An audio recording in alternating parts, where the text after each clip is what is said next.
Hello traders, कैसे हो आप? आई होप आप सब ठीक हैं और डेली ट्रेडिंग में कुछ ना कुछ सीख रहे हैं। सो ट्रेडर्स, नवंबर 2022 से हमें ये देखने को मिल रहा था कि जो विक्स था, वॉलेटिलिटी जो हमारा इंडेक्स होता है इंडिया विक्स जो है वो 15 के नीचे ट्रेड करने लगा था। उसके बाद फरवरी मंथ में जब बजट आया तब जो है थोड़ा सा हमें विक्स में इंक्रीज़ देखने को मिला, बट उसके बाद फिर वो कूल डाउन हो गया, राइट। बट अभी मार्च में अगर हम देखें तो विक्स जो है 16 के ऊपर ट्रेड कर रहा है और मुझे लगता है कि आने वाले कुछ महीनों में विक्स अभी 16 के ऊपर सस्टेन कर सकता है, मतलब वॉलेटिलिटी जो है वो हाई रह सकती है, राइट।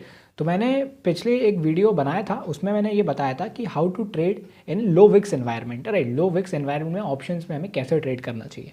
तो इस वीडियो में मैं डिस्कस करूंगा कि जब विक्स 16 के ऊपर है, 16 से ज़्यादा है, हाई विक्स एनवायरनमेंट में हमें ऑप्शन ट्रेडिंग कैसे करनी चाहिए और किन बातों का हमें ध्यान रखना चाहिए, राइट। सो मैं आपके साथ 5 पॉइंट्स डिस्कस करूंगा, शायद उससे आपको ऑप्शन ट्रेडिंग इंप्रूव होने में हेल्प हो पाए, राइट। सो इन 5 पॉइंट्स जो मैं आपको डिस्कस करूंगा ये आप अपने ट्रेडिंग में इम्प्लीमेंट करके देखिएगा, तो हो सकता है कि कुछ इम्प्रूवमेंट आपके ट्रेडिंग में देखने को मिले। और जो भी 5 पॉइंट्स होंगे ये बिल्कुल भी कहीं बुक से नहीं लिए गए हैं, ये मेरा पर्सनल एक्सपीरियंस है और डेफिनेटली निफ्टी और बैंक निफ्टी में ये एक्सपीरियंस आपका मेरा जो एक्सपीरियंस आपको हेल्प कर सकता है, राइट। सो स्टार्ट करते हैं। फर्स्ट पॉइंट है theta decay is not an edge, right. ये आपने कई बार सुना होगा कि जब हम ऑप्शन में बाइंग करते हैं तो थीटा डीके जो होता है बहुत बड़ा हमारा दुश्मन होता है, बट जब विक्स जो है हाई है, मैं एज्यूम कर रहा हूँ 16 से ऊपर है, राइट।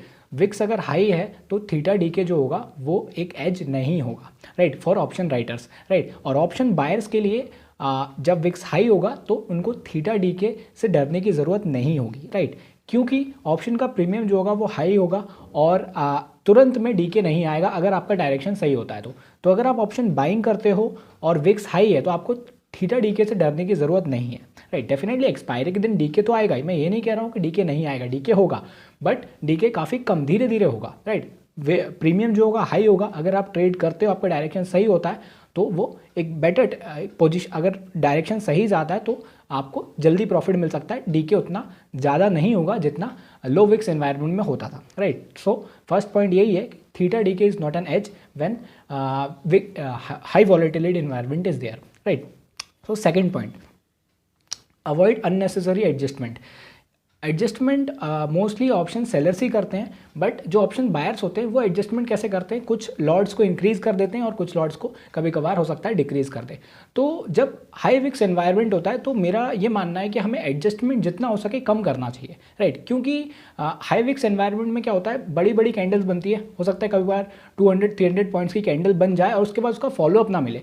आप अगर 200 पॉइंट्स का कैंडल देख के अगर आपने लॉट्स ऐड कर दिए और उसके बाद फॉलोअप नहीं मिला तो वो तुरंत जो होगा वो लॉस में आ जाता है और लॉस काफ़ी ज़्यादा होने लगता है, क्योंकि प्रीमियम जो होता है वो तुरंत नीचे आता है। एकदम हाई विक्स एनवायरनमेंट में क्या होता है, प्रीमियम शूट अप होता है, उसके बाद धीरे धीरे फिर कूल ऑफ होने लगता है, राइट। सो अवॉइड अननेसेसरी एडजस्टमेंट, ये जो पॉइंट है ये ऑप्शन बायर्स और सेलर्स दोनों के लिए एप्लीकेबल है। इस बात को ध्यान में रखें, जब विक्स हाई हो तो अपने जो लॉट्स हैं उसको थोड़ा लॉट्स कम रखें, बट एडजस्टमेंट ज़्यादा ना करें, कम से कम एडजस्टमेंट में ट्रेड करने की कोशिश करें, right. Third point, keep your targets high and SL will also be high. इस बात को आपको ध्यान में रखना है कि जब आप लो विक्स एनवायरनमेंट में ट्रेड कर रहे थे तब आपका बैंक निफ्टी में आप टारगेट्स कितना लेते थे, 20-25 पॉइंट्स करीब आप टारगेट, मैं ट्रेंडिंग डे की बात नहीं कर रहा हूँ, नॉर्मल डेज की बात कर रहा हूँ, 20-25 पॉइंट्स टारगेट लेते थे। जब हाई विक्स एनवायरनमेंट है और अगर आपने ट्रेड लिया है तो आपका टारगेट एटलीस्ट 40-50 पॉइंट्स का होना चाहिए, क्योंकि वो ईजिली अचीवेबल हो जाता है। हाई प्रीमियम रहता है, वॉलेटिलिटी हाई रहती है, 20 पॉइंट्स तो ईजिली मिल जाता है अगर आपका डायरेक्शन सही है तो। अगर 20 पॉइंट्स मिलता है अगर आपने हाई विक्स एनवायरनमेंट में रिस्क लिया है तो मेरे ख्याल से वो सफिशिएंट नहीं होगा, एटलीस्ट 40-45-50 पॉइंट्स का टारगेट आपको रख के चलना चाहिए इन हाई विक्स एनवायरनमेंट। इसी तरीके से एसएल आपको इतना छोटा नहीं रखना है कि तुरंत हिट हो जाए, क्योंकि हाई विक्स एनवायरनमेंट में डेफिनेटली अगर मार्केट आपके अपोजिट जा रहा है तो वो 20-30 पॉइंट ईजिली जा सकता है। तो एसएल को भी आपको थोड़ा बड़ा रखना है एज़ कम्पेयर टू आप लो विक्स एनवायरनमेंट में जो रखते थे, पहले जैसे ट्रेड करते थे वैसा ट्रेड नहीं करना है। हाई विक्स एनवायरनमेंट में आपको अपनी पोजीशन साइजिंग और अपना जो टारगेट्स वगैरह उसको भी एडजस्ट करते रहना पड़ेगा, राइट। मार्केट के साथ अडेप्ट होना बहुत ज़रूरी होता है, अगर आप अडेप्ट नहीं होंगे तो वो जो होगा आपकी जो पुरानी स्ट्रैटेजीज है वो मार्केट में काम करना बंद कर देती है और आपको लॉसेस होने लगते हैं। इस बात को ध्यान में रखें, टारगेट्स हाई रखना है और स्टॉप लॉस भी थोड़ा सा हो सकता है, रिस्क ज़्यादा लेना है और बट रिवॉर्ड भी आपको उतना ज़्यादा मिलेगा इन हाई विक्स एनवायरनमेंट अगर आपका डायरेक्शन सही होता है तो। फोर्थ पॉइंट है कीप पोजीशन साइजिंग लो। ये बहुत इंपॉर्टेंट पॉइंट है। जब हाई विक्स एनवायरनमेंट होता है तो आपको जो पोजीशन साइजिंग आप करते हो, आप जो जितने लॉट्स में आप ट्रेड करते हो वो आपको थोड़ा बहुत डिक्रीज करने देना चाहिए अगर आपको क्लैरिटी श्योरिटी नहीं मिल रही है, हाई प्रोबेबिलिटी ट्रेड अगर आपको नहीं दिख रहा है तो, राइट। जितने लॉट्स आप ट्रेड करते हो उससे थोड़ा सा आप कम में ट्रेड करो, क्योंकि अल्टीमेटली जब विक्स का प्रीमियम में वॉलेटिलिटी रहेगी तो वो तुरंत अगर वो आपका डायरेक्शन सही होता है तो वो बहुत बढ़िया प्रॉफिट दे के जा सकता है। इन कम लॉट्स में भी वो उतना ही प्रॉफिट देके जा सकता है जितना आप ज़्यादा लॉट्स में अचीव करने का टारगेट रख रहे थे, राइट। तो अपने पोजीशन साइजिंग को मैनेज करें। अगर क्लैरिटी नहीं मिल रही है ट्रेडिंग के डायरेक्शन में तो पोजीशन साइजिंग को लो रखें। तो उससे क्या होगा, जब आपका पोजीशन आपका जो ट्रेड है वो आपके अगेंस्ट में जाएगा तो आपको घबराहट कम होगी और आप सही तरीके से ट्रेड कर पाओगे, ट्रेड को मैनेज कर पाओगे, राइट। सो पोजीशन साइजिंग को लो रखें। फिफ्थ पॉइंट है, बहुत ही इंपॉर्टेंट पॉइंट है जो मैं फिफ्थ आपको बताना चाह रहा हूँ, वो है track higher time frame support and resistance levels.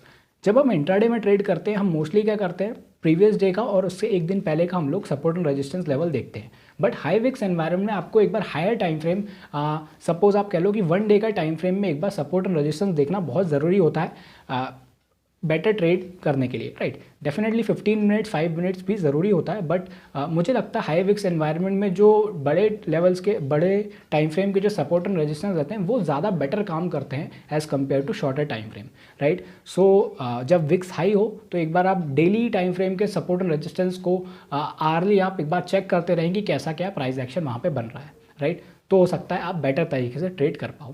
सो इन 5 बातों का जो मैंने आपको बताया, हाई विक्स एनवायरनमेंट में आपको इन बातों का ध्यान रखते हुए ट्रेड करना है। अगर आप ऐसा करते हो, इम्प्लीमेंट करते हो तो डेफिनेटली थोड़ा बहुत इंप्रूवमेंट जो है आपके ट्रेडिंग में देखने को मिलेगा। मैं विक्स में काफ़ी ज़्यादा ध्यान देता हूँ, पहले मैं नहीं देता था जब मैं बिगनर था। मुझे जब विक्स हाई होता था लो होता था मैं एक ही तरीके से ट्रेड करता था, बट मैं अपने एमटीएम में काफ़ी ज़्यादा फ्लक्चुएशन देखता था जो कि मुझे समझ नहीं आता था कि ऐसा क्यों हो रहा है। तो उसके बाद जब मैंने विक्स को एनालाइज करना शुरू किया, विक्स को समझना शुरू किया, इंडिया विक्स जो हमारा वॉलेटिलिटी इंडेक्स है, वॉलेटिलिटी को समझना शुरू किया, तो मुझे पता चला कि नहीं, अगर हम विक्स समझ के ट्रेड करें, विक्स को देख के ट्रेड करें, उसके क्या उससे चीज़ें हो सकती, क्या क्या चेंजेस उसके कारण मार्केट में आता है, उसको अगर ट्रेड करते हैं तो डेफिनेटली हम बेटर ट्रेड डिसीजन ले सकते हैं, राइट। सो विक्स को ध्यान में रखें, अभी हाई है, इन 5 बातों का ध्यान रखें और ध्यान से ट्रेड करें। सो अगर आपको वीडियो अच्छा लगा तो लाइक शेयर एंड सब्सक्राइब कीजिए। Thank you.